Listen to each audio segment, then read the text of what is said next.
Hey, welcome back, and this is our video for solving polynomials.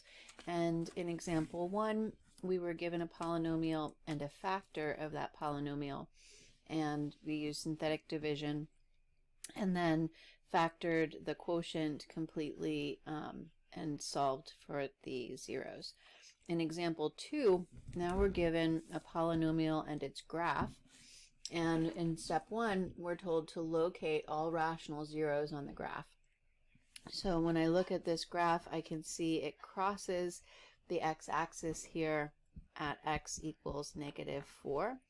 Right? Then there are turning points, and they don't touch the x-axis. So I know that those are going to be imaginary zeros in here. Since my degree is 3, and I only have one real zero, then the other two have to be imaginary because they come in conjugate pairs. So I'm going to start by doing synthetic division with my real zero that I can see here on the graph. So -4 will go out front. And then my coefficients for the polynomial, I have 1x cubed, -2x squared, -14x, and my constant is 40. Then we bring down the first term and then multiply. 1 times -4 is -4. Add those together. -2 plus -4 is -6. Then we're going to multiply. So we have a -6 times -4 is positive 24. Then we're going to add those together. 24 plus -14 is 10. Then multiply. 10 times -4 is -40. And then add -40 plus 40 is 0.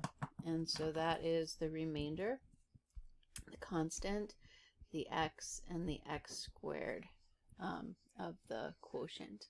Okay, so now we can write this in completely factored form as x plus 4 times the quantity x squared minus 6x plus 10.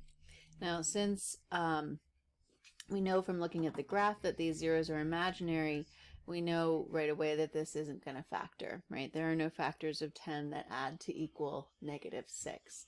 So we won't be able to break that down any further.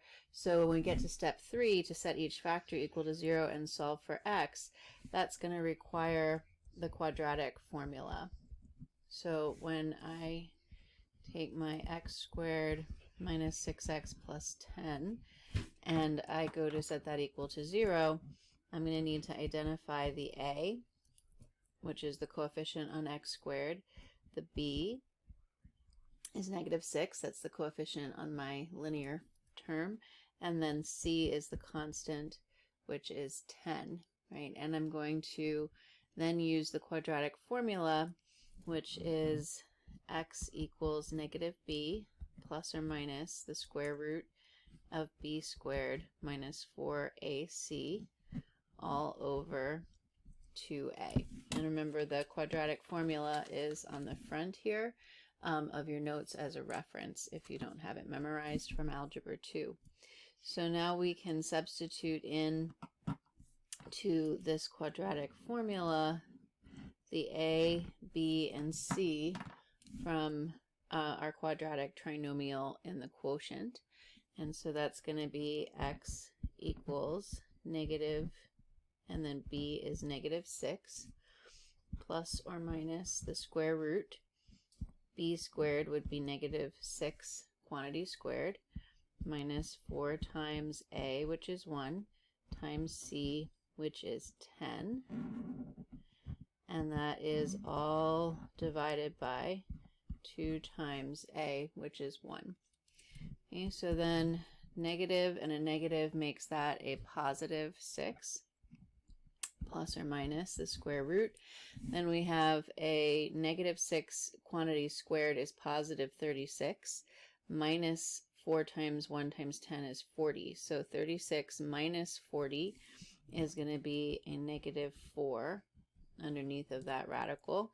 And then that's all divided by 2.